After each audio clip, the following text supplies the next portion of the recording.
All right, so thank you so much for taking the time out of your day to participate in this interview in honor of Project Humanities' 10th anniversary coming up. Can you just introduce yourself and then tell me a little bit about who you are and what you do and what your connection to Project Humanities is? Sure. My name is Davin Nathanson. I'm currently a business analyst at ASU in the Enterprise Research Administration team. But I have done a lot of different things over the years. I actually have a degree in mechanical engineering. I've sold things, I've done customer service, done a lot of different things. But I've been working here at ASU for almost 3 years now. And I saw some interesting events related to humanities projects and was super excited when I saw that they were doing a hackathon. I do have some background in programming, but didn't join it as a programmer. I liked what they were offering in terms of a cross-functional team with a lot of people with different backgrounds that would be put together. And so that was exciting. So that was my first big interaction with the humanities, Project Humanities. But since then, I've gotten to know people in the department and other people who attended. And so I make an effort to try to participate in events when I can. It is just a great opportunity to interact with people from different backgrounds, different experiences, different ages. From high schoolers all the way up to retirees. And I've just loved having that stronger connection to the community out here. So you said that the first time that you attended an event was the hackathon. Which year was that? How long have you been involved with Project Humanities? It's been a few years. I attended the last 2 hackathons. So I think it was 2019 when I started participating. And, the event was already established and working really well. And I was lucky enough to attend an event in person before this pandemic. And so I got the kind of full experience of going and spending a full weekend there and participating in a lot of different activities around creativity and problem solving, but also learning how to do certain things with editing, with yoga, with a lot of different topics that they covered, and then getting to meet people at that event and building some friendships.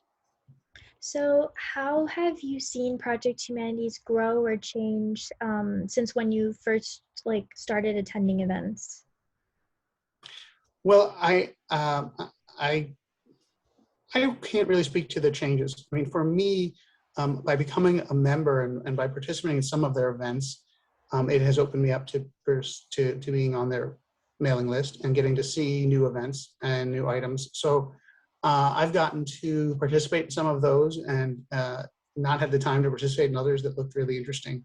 Obviously, they do a lot of things that range from community service I see a lot of the gathering for whether it's food or clothing or other necessities for the homeless community around Phoenix and the other cities, or having talks that were available for people who've written books, podcasts, things like that. You can interact with an author or some other professor in an area. So I've tried to participate in those things. I like that they are tying education and learning about how to move around in a community, how to engage in a community, how to move a community forward productively as a skill with actually doing it. That it's not a purely academic exploit. I think tying it together with the community, the members of the community, as well as the doing of the thing, as opposed to just talking about doing it, really improves the education. So I'm not a student at the moment, but I love the idea behind that. I believe that education is massively improved when the things that we're asking students to explore and try and learn are meaningful, and not just theoretically meaningful, but actually delivering some kind of value in the present, so that that education isn't disconnected from how it would be in the real world later on to try to create change or engage a group of people or put together a business plan or create a solution. So I'm a big fan of that, and I love that Project Humanities seems to be 100% interested in that type of education. So with that being said, how do you think Project Humanities has impacted your life, both personally and professionally? Well, I mean, it is very strange, obviously, with the last year, having worked remotely. I was able to work remotely in my position at ASU, which made some things easier, but it also meant that a drastic reduction in the amount of people you get to interact with, and the feelings that that gives you, that socializing and that shared responsibility and shared success. So having really been inspired and energized by my experience at the hackathons with Project Humanity, I knew how important that was. And so it inspired me to participate in a bunch of virtual networking events, actually to help create and contribute to some virtual networking events that happened in some organizations I'm a member of here at ASU, with different subsets of the population: organizational excellence community of practice, the business analysis community of practice. I tried to bring some of that inspiration and that excitement to those events, and hopefully, help realize some of that human power of connecting and doing things together, and trying to find a way to keep that going without having to be in the same room. So for me, it was inspiring, and it was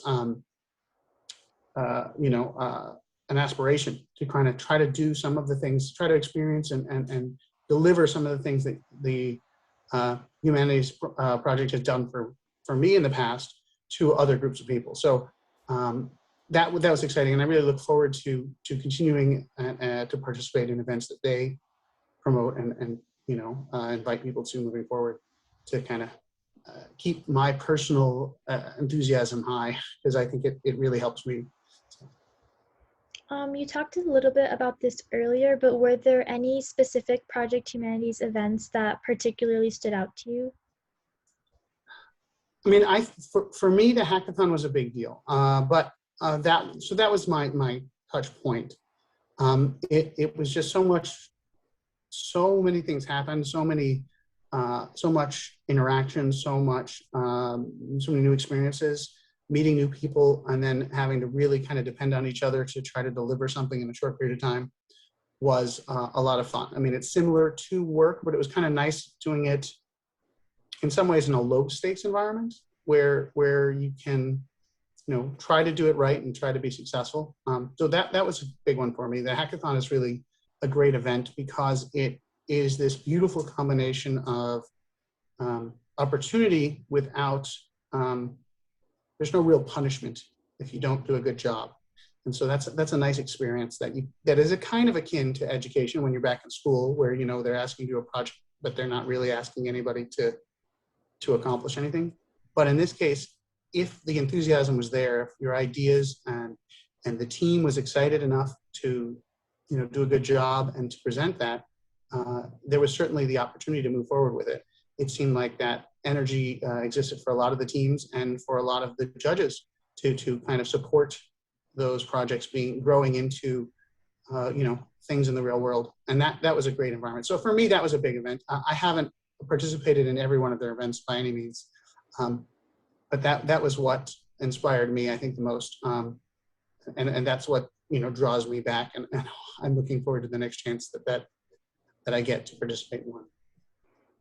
And what did you think about the different virtual programming or events that Project Humanities held since the pandemic started? And also, did you participate in the virtual hackathon? I did. I was able to participate in the virtual one, and it was fun. not quite as engaging. I mean, it was great in that we were all virtual. So having people around the world on the other side of it didn't feel, made sense, um, which was great. That was nice to engage with people on the other side of the world, literally. Um, I've also attended, like I said, some of their events where something was presented, whether it was an author of a book or a topic, and I participated in some of those, and that has been exciting. I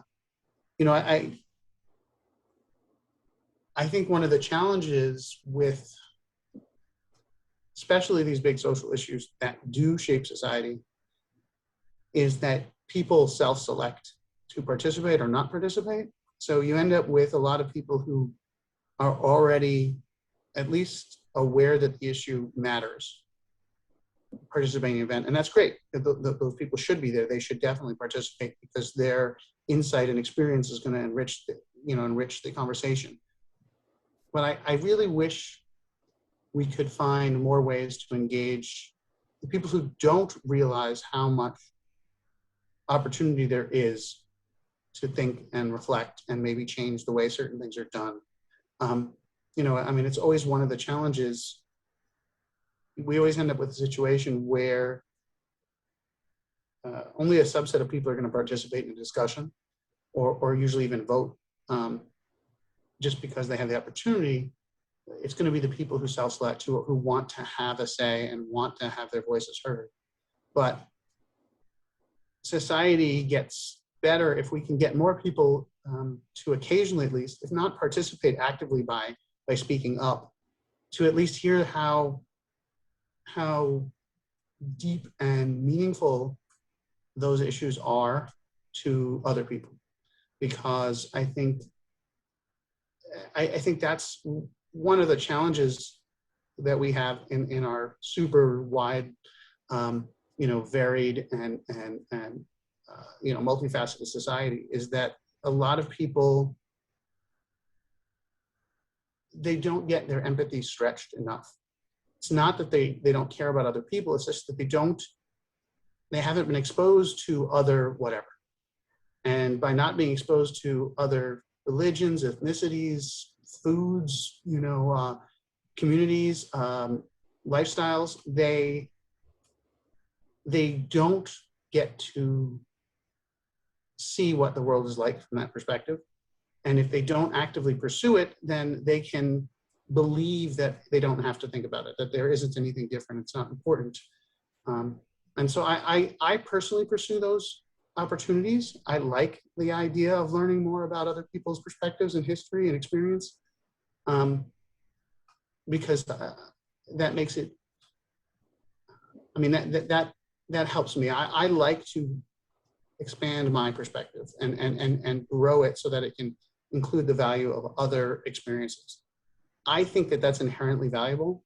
And I think that most people, when given the chance to interact, to get exposed to anything different, anything outside their day-to-day experience, generally don't withdraw from that or don't find it scary or find that it justifies their limited perspective.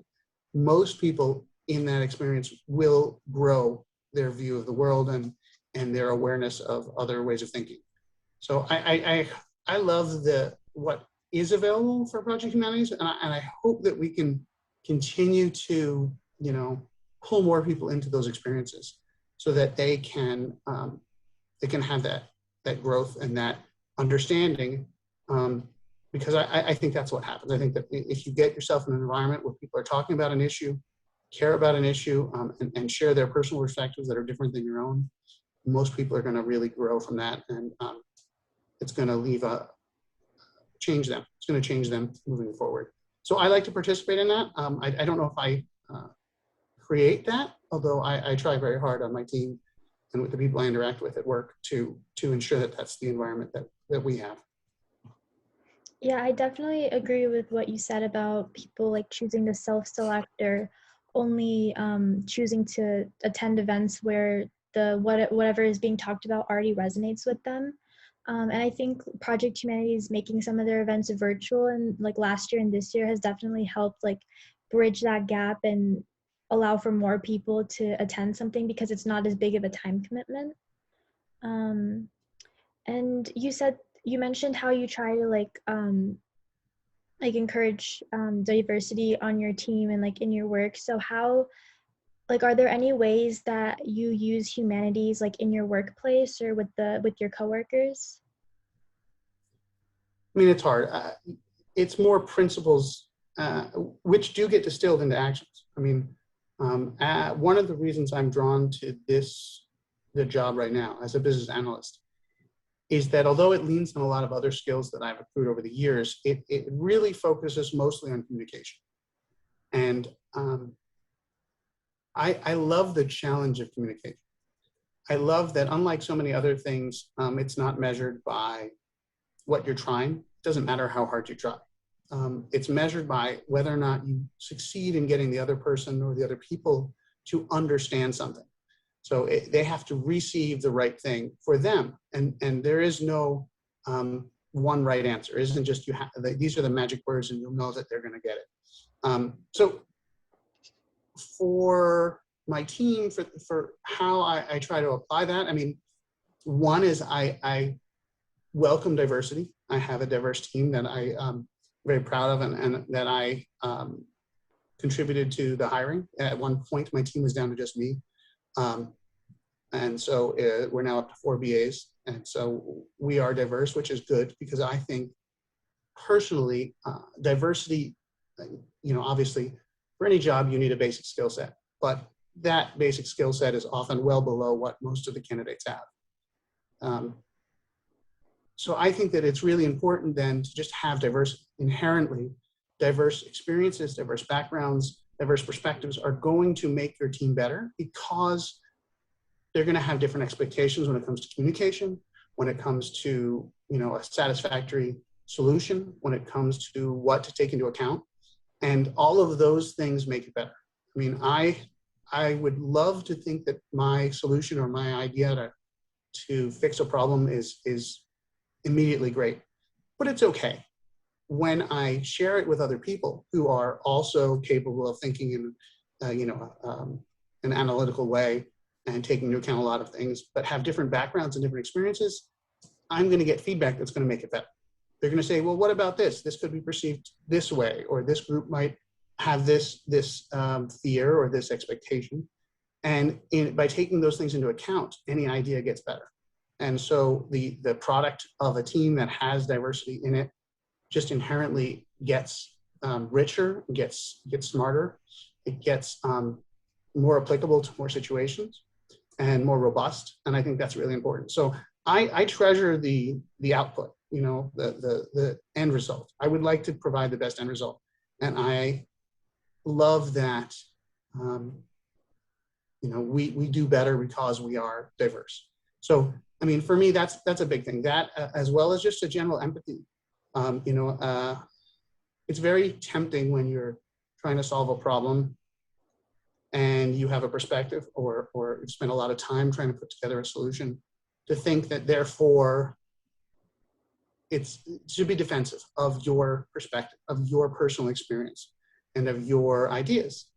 And I like being in an environment where I have to always fight against that defensiveness, that remembering how valuable input is, even if it's negative, even if it is in fact something that's been considered before, and what needs to happen is not a total change or reconsideration, but just an acknowledgement and an explanation so that the person feels that they've been heard and is understood. I really appreciate that constant effort and reminder because, I want to figure out how to motivate people to get things, meaningful things done. And so I would love to continue doing that. I'm doing it within my role here at the university. Recently became president of that business analysis community of practice. So I'm hoping to do that for that organization as well. So, just trying to figure out how to get a bunch of people to communicate and to be honest about what they want, and then trying to find ways to deliver that is a skill set that I think is really strongly supported by what Project Humanities does, by making people aware of different perspectives, different needs, and really highlighting how important it is to listen and then to act. So I try to apply all of that on my team as well, and hopefully on this new opportunity. Yeah, one of Project Humanity's like their pillars are like talking, listening, and connecting. So it sounds like you definitely exemplify that on your team and in your workplace, and I hopefully try. in the new and hopefully in your like in the other association that you just became president of. Why and how might the work of Project Humanities continue to speak to what's happening in our communities, both locally and globally? Well, I mean, I think why is up to them. I mean, that's their own motivation. But they're motivated by that as a goal, a stated goal of their organization. So I don't have to worry too much about that. But in terms of how, I think that is really important. I think one of the things that I'm realizing as I get older is, regardless of who you are and what your skill sets are, you're never going to be able to do all the things you imagine. And that's not a knock. That's not a bad thing. I don't mean you can't accomplish what you dream of. I just mean that, you don't have time to be a race car driver and an astronaut and a firefighter. It's not that those aren't all totally within reach. You just got to choose one and commit to it. So I think it's, really important for us to recognize that people who have taken the time to research something academically, in the real world, apply their experience, and then speak to that, share that wisdom either in a book or in a talk or by participating in decision-making around, not just that one area, but other areas that are affected by that knowledge,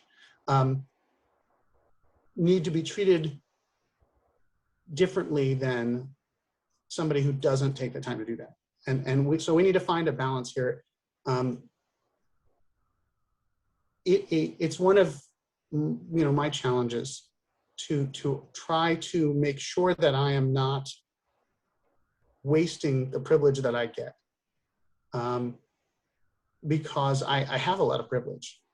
I'm a tall white guy, and that means that even if I know nothing, if I open my mouth, people are going to turn and listen, and they're going to think I'm right, and that's scary. And so it's really a challenge to make sure that I'm wise enough to know when to shut up and when to point the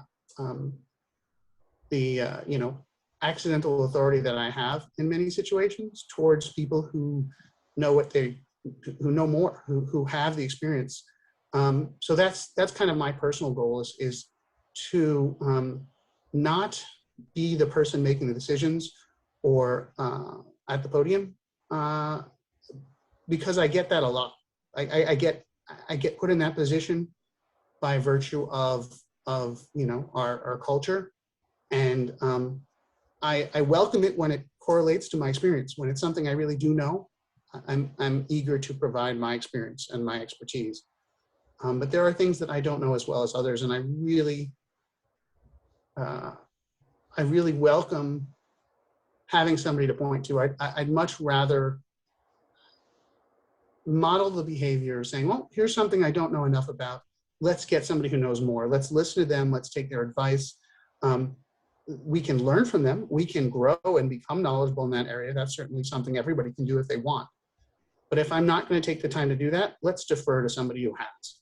And let's let that person have a big say. Let's listen to what they say, whether it's a scientific answer or it's just a wisdom answer from their personal experiences or their research. Even if it may not be something that's technically provable, let's still defer to that knowledge and let the decisions come from there. So I don't know. That's my personal goal, and I welcome Project Humanities because it gives me a chance to be exposed to a lot of people with a lot more knowledge than I have. Maybe ask them a question so I get a little bit smarter, but also just have that list of people I can lean on or go to point as experts to go to when decisions have anything possibly to do with those areas, because I think that's going to make those decisions better. So, I mean, that's what I take away from, how Project Humanities can help us become a stronger society by, diversifying who we trust and who we ask to inform our decisions. And so I don't know if that's quite the answer, but maybe we got to the answer somewhere. Mm-hmm. Thank you so much for participating, and your answers were all really thoughtful. I really appreciate it. You're And welcome. if I could just have you say, because this is for our 10th anniversary, if I could just have you say happy 10th anniversary Project Humanities, that would be great. Sure. Happy 10th anniversary, Project Humanities. Thank you so much. And also, I just wanted to let you know, next week we're having another podcast club event. It's on Thursday, July 15th from 6 to 7. Nice. And if you're able to attend, I can definitely send you the registration information for it. It's about like the war on drugs and decriminalizing drugs. Okay, great. Yeah, send me the information. I gotta look. I got kids and things I gotta juggle, but Mhm. I'm definitely interested. I appreciate it. Yeah, I'll send you the link later today. And even if you can't attend, we always record the meetings in case you want to watch them again later. Fantastic. Well, thank you so much, Sasha. I appreciate your time. It was a Thank pleasure. you. Have a nice day. You too.